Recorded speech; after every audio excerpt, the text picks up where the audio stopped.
Olá, dando sequência a essa série de vídeos que procura entender a crise do coronavírus utilizando ferramentas de análise de dados, eu vou mostrar para vocês hoje uma conta um pouco diferente, que é qual a probabilidade de alguém vir a falecer nos próximos 30 dias em decorrência de complicações do coronavírus.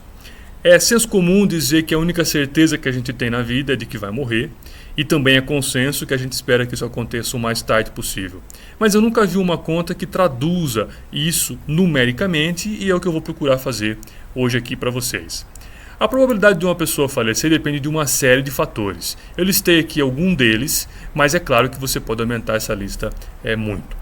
Eu vou fazer uma hipótese simplificadora de que a probabilidade de falecimento ela não depende das pessoas, ela é igual para todo mundo, mas vocês vão ver que essa é uma hipótese simplificadora que não vai afetar as minhas conclusões no final. Eu vou usar para fazer essa conta uma distribuição chamada distribuição binomial, que tem três principais características. A primeira é que eu sei determinar a probabilidade de um evento acontecer. A segunda é que eu sei o número de repetições que eu vou fazer esse experimento, vou fazer essa tentativa e erro. E por último, que são só duas as possíveis respostas: verdadeiro ou falso, cara ou coroa, vivo ou morto. Para quem quiser saber um pouquinho mais sobre a distribuição binomial, eu sugiro esse site da Khan Academy, que tem uma série de vídeos muito ilustradores sobre como a distribuição binomial pode ser usada para fazer essas contas. A distribuição binomial ela é estudada no colegial, ela está relacionada com o binômio de Newton, está relacionada com os cálculos de combinatória, portanto, qual a probabilidade de um evento acontecer dado algumas características. Eu vou discutir a distribuição binomial baseada em alguns exemplos. Se eu jogo uma moeda para cima, a probabilidade de eu ter cara ou coroa em um lançamento é bem definida, é 50%.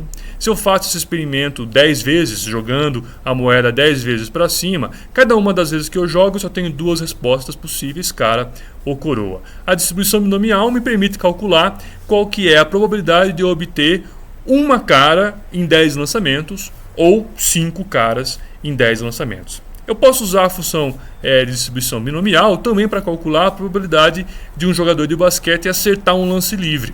A probabilidade de um arremesso ser acertado por um jogador profissional é da ordem de 70%. Eles repetem o lance livre aproximadamente 800 vezes numa temporada de um campeonato, e eu só tenho duas possíveis respostas, que ele vai converter a cesta ou ele não vai converter a cesta. Eu posso usar a distribuição binomial para calcular a probabilidade de um jogador de basquete acertar, por exemplo, 600 lances livres no próximo ano de temporada dele. Eu vou fazer essa mesma conta, só que agora para as probabilidades de falecimento, usando os dados do Ministério da Saúde de 2016, nesse relatório que aponta quais são as principais causas de morte de brasileiros. A principal delas é doenças cardíacas, eu vou usar esse número aqui para fazer a conta para doenças cardíacas, e a oitava é abreviada aqui nesse relatório por ATT, que é acidentes de transportes terrestres, acidentes de trânsito. Qual que é a probabilidade de uma pessoa falecer por acidente de trânsito? Eu vou usar então esse número aqui para determinar essa probabilidade. Eu pego a função de distribuição binomial. A probabilidade de acontecer um evento está dada aqui, o número de eventos que aconteceu, o número de falecimentos que teve por acidente de trânsito, e eu estou dividindo pela população brasileira. Esses 209 milhões que estão aqui são o número de pessoas no Brasil. Isso então é a simplificação que eu considero que todo mundo no Brasil tem probabilidade igual de falecer por acidente de trânsito.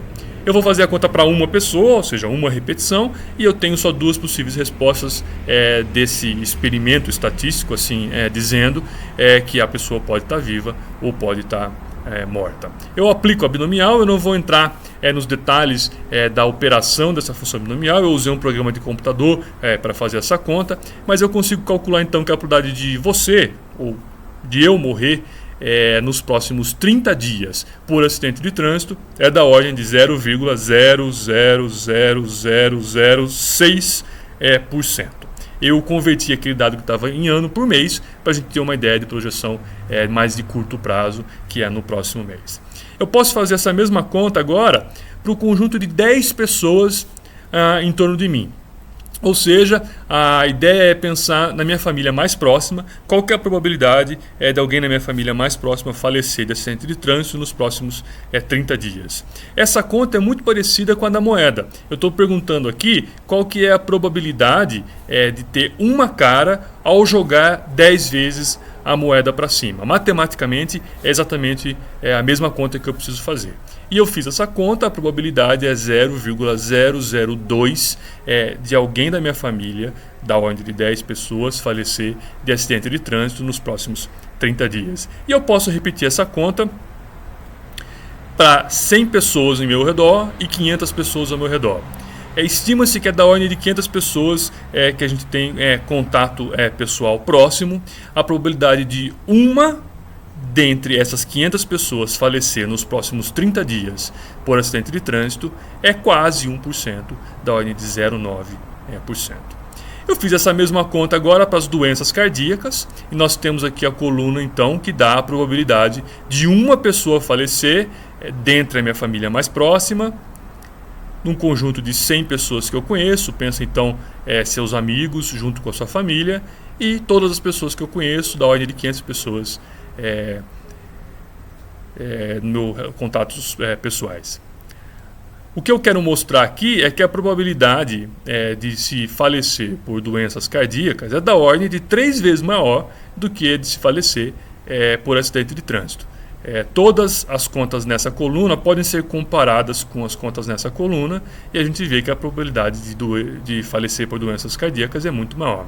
É aqui que aquela simplificação inicial é bastante diminuída, porque eu estou mais preocupado em comparar uma probabilidade com a outra do que em ter certeza que esse número é 3 ao invés de ser 2,5.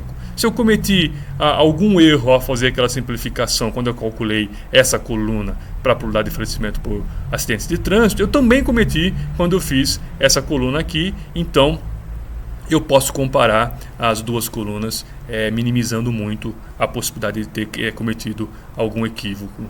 Bom, eu vou fazer essa mesma conta agora para o número de casos de coronavírus. A conta é exatamente a mesma, usando a mesma distribuição binomial. Eu só preciso estimar aqui então qual que é a probabilidade de uma pessoa falecer por coronavírus, que é igual ao número de casos confirmados vezes a taxa de mortalidade, que no Brasil hoje está da ordem de 5%, dividido pelo tamanho da população brasileira.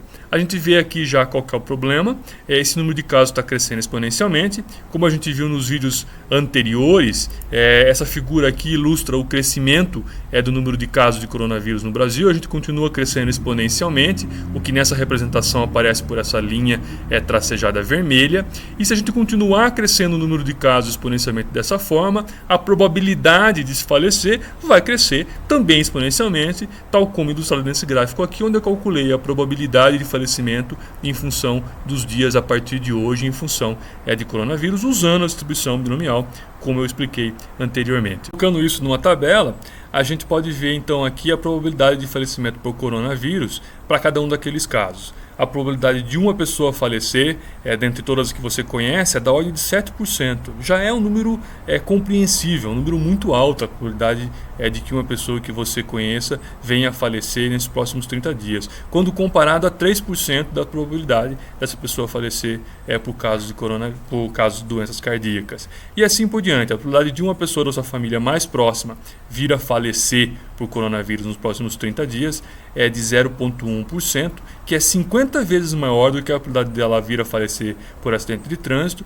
e 2 vezes maior do que a probabilidade dela vir a falecer por doenças cardíacas. Então assim a gente pode comparar e pesar bem os nossos medos. Você tem medo de que alguém na sua família venha a falecer por acidente de trânsito? Então você precisa multiplicar por um fator 50 o seu medo de que ela venha a falecer por coronavírus. Se você tem medo que algum dos seus amigos venha a falecer nos próximos 30 dias por decorrência de doenças cardíacas, você precisa multiplicar pelo menos por um fator 2 o seu medo de que ele venha a morrer por coronavírus. E aqui nessa comparação, as simplificações que eu mencionei no começo são bastante minimizadas. O que a gente precisa fazer para evitar essa catástrofe é interromper o crescimento exponencial. Isso está na hipótese da minha conta de que nós vamos continuar crescendo o número de casos de coronavírus exponencialmente no Brasil, adotando as medidas de desaceleração que todo mundo conhece muito bem, mas que poucas pessoas têm aderido. O que eu queria passar com esse vídeo está muito bem ilustrado por essa figura, cujo autor infelizmente é desconhecido. Temos que ficar todos em casa, ou os profissionais de saúde, os cientistas que podem contribuir com a crise, trabalhando, protegidos, mas trabalhando, para evitar que esse crescimento continue sendo exponencial e que a gente possa reduzir o número de casos de coronavírus aqui no Brasil o mais rápido possível, para evitar um cenário no qual a probabilidade de que a gente tenha alguém falecendo muito próximo da gente seja 2 vezes maior do que aquela de que a gente tem de que as pessoas faleçam por causas como doenças cardíacas, e um fator que pode chegar a ser 50 vezes maior do que aquele que a gente tem por causas de acidente de trânsito. Vamos então continuar todo mundo trabalhando e se cuidando, ficando em casa, adotando as medidas de contenção, para que a probabilidade de ter alguém próximo da gente falecendo seja a menor possível. É isso aí.